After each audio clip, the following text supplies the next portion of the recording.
अगर कोई शख्स आपकी जिंदगी से चला गया, मनपसंद शख्स या इवन निकाह के बाद जिंदगी में आया शख्स, और वो वापस लौटने की कोशिश करे, तो आप उसका इस्तकबाल कैसे करेंगे? इन 7 बातों से करें। कभी कभी जिंदगी में ऐसे लोग मिलते हैं जो हमारी रूह को छू जाते हैं और फिर बगैर कुछ कहे, बिना किसी वजह के चले जाते हैं। उनका चले जाना सिर्फ उनकी बॉडी का दूर हो जाना नहीं होता, बल्कि वो जज्बात भी साथ ले जाते हैं।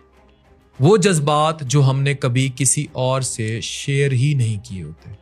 और सबसे अजीब बात ये कि वो लोग फिर किसी दिन लौट कर आते हैं। हाँ, लौट कर वापस आते हैं, एज इफ कुछ हुआ ही नहीं, जैसे सब ठीक था।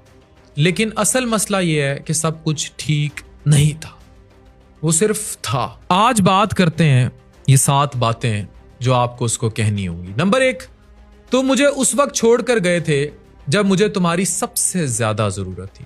जब इंसान सबसे ज्यादा टूटा होता है ना, तो किसी ना किसी का सहारा हाथ मांगता है।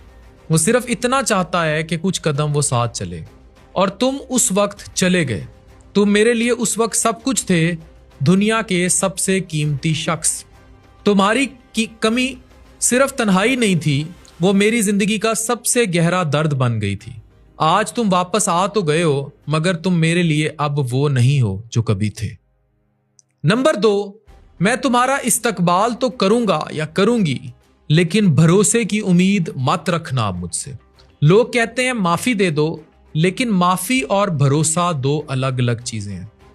मैं तुम्हें माफ भी नहीं करूंगी या करूंगा। मैं तुम्हें दरगुजर करूंगा, मामला अल्लाह पर छोड़ूंगा, लेकिन भरोसा कभी वापस नहीं आएगा। और जब भरोसा टूट गया तो हर रिश्ता अपना रंग खो देता है। मैं तुमसे मिलने जरूर आऊंगा, मगर उस दिल के साथ नहीं जिसमें तुम रहते थे। ये तमाम वो बेगमात जो आए दिन शायद इन फीलिंग से गुजरती हैं, वो समझती होंगी।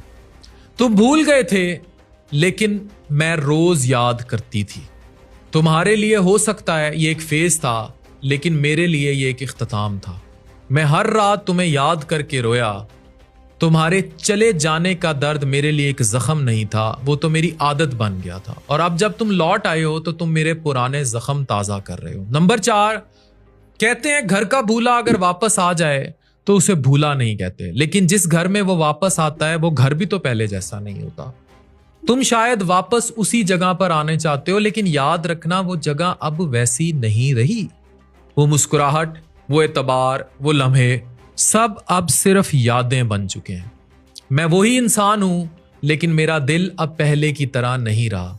तुम्हारा वापस आना उस घर में आग लगाने जैसा है, लेकिन आग बुझी जरूर थी, मगर राख अब भी गर्म है। नंबर 5, तुम जब चले गए थे तो मैं टूट गया था, लेकिन अब मैं खुद को जोड़ चुका हूं। पहले मैं तुमसे उम्मीद रखता था, अब सिर्फ खुद से रखता हूं। तुम्हारी कमी ने मुझे मजबूर नहीं किया, उसने मुझे मजबूत बनाया। आज मैं वही शख्स हूं जिसे किसी और का सहारा नहीं चाहिए। तो अगर तुम वापस आए हो तो समझ लो, तुम जिस शख्स को छोड़ कर गए थे वो अब वैसा नहीं रहा। नंबर 6, तुम्हारे जाने के बाद मैंने जिंदगी से दोस्ती करनी सीखी। पहले जिंदगी सिर्फ तुमसे जुड़ी थी। हर खुशी तुम्हारी मुस्कुराहट से शुरू होती थी और हर गम तुम्हारी खामोशी से। लेकिन जब तुम चले गए तो मुझे पहली बार यह समझ आया कि जिंदगी सिर्फ रिश्तों का नाम नहीं, ये अपने आप से मिलने का सफर भी है। मैंने पहले सिर्फ किसी का अपना बनना चाहा था, मगर तुम्हारे चले जाने के बाद मैंने सीखा कि मैंने खुद अपना बनना है। तन्हाई सीखी, तन्हाई में कॉफी पीना सीखी, किसी के साथ बातें तन्हाई में की, खुद से बात करना सीखा। तुम्हारे जाने के बाद मुझे सुकून मिला जो तुम्हारे होने से कभी महसूस नहीं हुआ था। नंबर 7, मुझे खुशी है कि तुम वापस आए, लेकिन मुझे गम है कि तुम गए क्यों थे। तुम्हारा लौटना मेरे लिए अजीब सी बात है। मुझे एक तसल्ली भी है, लेकिन बेचैनी भी।